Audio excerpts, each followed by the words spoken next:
Você pode dizer muito sobre o caráter de um homem, observando o quanto de verdade ele suporta. O quanto você está disposto a sacrificar pelo seu filho, pelo desenvolvimento final dele. Você tem a obrigação moral, como pai, de encorajar seu filho, sua criança, para sair para o mundo sendo quem ela puder ser de melhor e correta. Para isso acontecer, você estará se sacrificando pelo bem dele, para que busquem ser melhores. Pois é entender que eles irão sair para o mundo algum dia, então não tente guardá-los para você, de forma egoísta, debaixo de suas asas. Afinal, você não quer para o seu filho o que você deseja para ele. Você deve querer o que é melhor para ele, respeitando suas decisões. Isso implica em não tratá-lo como um recém-nascido, ou seja, de início, quando eles nascem, você ensina o que deve para eles. Mas ao passar do tempo e conforme ele demonstra aptidão e talentos para algumas atividades, você o deixa mais livre, sem controlá-lo, dando apoio e o suporte que precisa. Assim, inconscientemente, você trabalha na confiança da criança. Deixa ela desenvolver sozinha um pensamento analítico que irá usar como criatividade no futuro e aprenderá seus limites sozinho. Pois se você sempre colocar obstáculos, isso criará uma barreira mental na criança, podendo ter sérios problemas no futuro. Você acaba comprometendo a independência deles. E então, como mãe e pai, você deve recuar para observar como seu filho se vira em determinada situação e somente reagir quando houvesse um perigo eminente e real. Deixe seu filho se bater contra o mundo em determinadas situações. Ele precisa se virar e desenvolver mentalidade para resolver problemas, pois isso é algo que vemos poucos nas pessoas. Algumas sempre pedem ajuda em tudo, ou seja, as que foram mimadas demais, e outras possuem habilidades de resolverem e desenvolverem soluções para tudo, estas que foram treinadas pelos pais ou que se viraram sozinha desde cedo. Se não permitir isso, você falha em proteger o seu filho, pois encorajando ele dessa forma, você o enobrece ao ponto de não estar mais ali necessariamente, e o processo de desenvolvimento é agilizado. Sim, existe o risco dele achar que sabe tudo, mas isso é um método de podagem,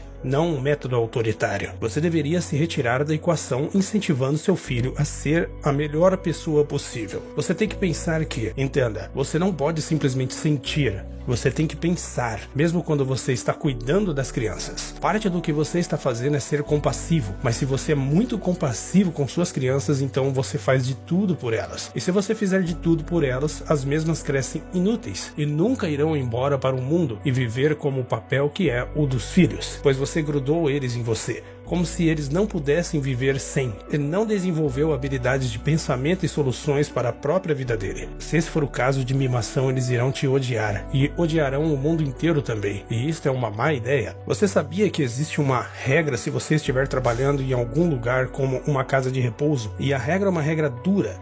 Não faça nada para as pessoas que você está cuidando daquilo que elas podem fazer por si mesmas. E então, se eles tiverem que lutar para se alimentar, mesmo você com o coração quebrado, você não pode intervir, pois interferiria na liberdade deles. E autodesenvolvimento, você tem que ser um bastardo de coração duro para fazer isso, assistir alguém lutar e sofrer assim. Mas desta forma, você está promovendo a independência a médio e longo prazo e o desenvolvimento deles. A mesma regra vale para os seus filhos. Tratando seus filhos como se eles fossem infinitas vítimas permanentes é uma ideia muito ruim.